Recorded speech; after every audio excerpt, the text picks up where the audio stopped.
Hey guys, Ted Gravland with the Tedcast for today. This is part of a series. I think it's number 3 in the series of we're doing summer checklists, which is again why I decided to wear my flight suit, because it's kind of a pilot thing to do checklists. And I used to fly search and rescue airplanes. I probably talked about that in the last couple of days. If you haven't seen those videos, you can go back and find those. I'm releasing one a day for the next few days, so that it doesn't get overwhelming. Or if you want to just watch them all, you can go to my YouTube channel and go ahead and subscribe to the YouTube channel and just watch them all at once, because I put them all up at one time. So we're looking for the pre-summer checklist. That's important because we want to make sure that you're not missing any steps before things get really busy, and you want to make sure you got all these things in place in your business. So we've already talked about price books and phones. Today we're going to talk about sales process. Yes, you need to have a sales process. You cannot probably be very successful, at least not as successful as you could be, if you're just kind of running around winging it. And especially if you have 2, 3, 5, 20 employees, whatever. If everyone's doing a different thing because you don't have a process, you're going to be super annoyed when you get halfway through the summer and realize all the opportunities you missed to serve customers better and solve their problems in that, because you didn't have it set up with a good sales process. So how do you know if your sales process is any good? Well, a couple of rules here. I'm not a huge believer in big thick scripts. I've done all those courses, and still some of them are still taught today, and they work okay as long as you want to find the right people and train the crap out of them so they can memorize scripts and really do that. My problem is I haven't found that that's easy to do with the majority of service techs out there. So I teach a completely different way of doing it, which is not scripts. It's more kind of bullet points, kind of checklists, if you will. We're kind of going through things for people. But the important things that have to happen inside of that are really these things up here. First of all, it's got to be consistent. It's got to be something you can do every day, every time, every call, that everyone can do.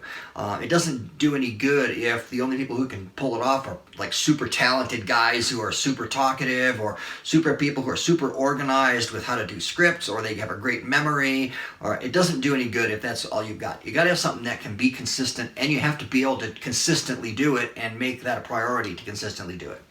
So it also has to be simple, because simple leads to consistency. If it's really difficult, if you got, we only have 19 steps to the first part, and then after that we get into part 2. It's like, oh, dude, you're not going to be very successful with that most of the time. You might train someone on it, they'll do it for a couple days, eventually people will stop dropping steps out and stuff because it's just hard to do. So keep it simple, stupid, the KISS principle. Don't make it hard to do, make it consistent. And it has to be duplicatable. And I don't know if that's a word, but I just made up a word if not, meaning that you can do it with this guy, that girl, whatever. They all have to be able to do it all the way through the process. And by the way, the sales process is not just what's going on in the home, in the field. It starts in the office, back on the phones and everything else. And we're going to talk about other parts of your business too. But the whole thing is effectively a sales process. And what do I mean by that? I only mean it's the way that we know that people will say yes to things that they need to say yes to. Hey, if someone's got a 20-year-old piece of crap air conditioner and they need a new one, we all know this. It's not a rip-off to get them to say, yeah, go ahead, put it in tomorrow. That's not ripping anyone off. It's not taking advantage of them. It does a disservice when that customer says, well, I'll get back to you. Let me get 3 bids. Let me, all the BS excuses people use. If you have a good process, we can get them to say yes to things they should say yes to. Okay, that's what it really is you got to have something that's duplicatable and of course effective. And effective is, well, is the dang thing working? I mean, are we tracking numbers to even know that we used to close 30%, now we're closing 50%. We used to close at a certain dollar amount, now it's a higher dollar amount. People are liking these new bundled packages we got. We talked about that in the price books. How have you got it set up? Is the whole process throughout the company effective? Is there something we can do earlier, even before the service tech or the salesperson arrives at the home?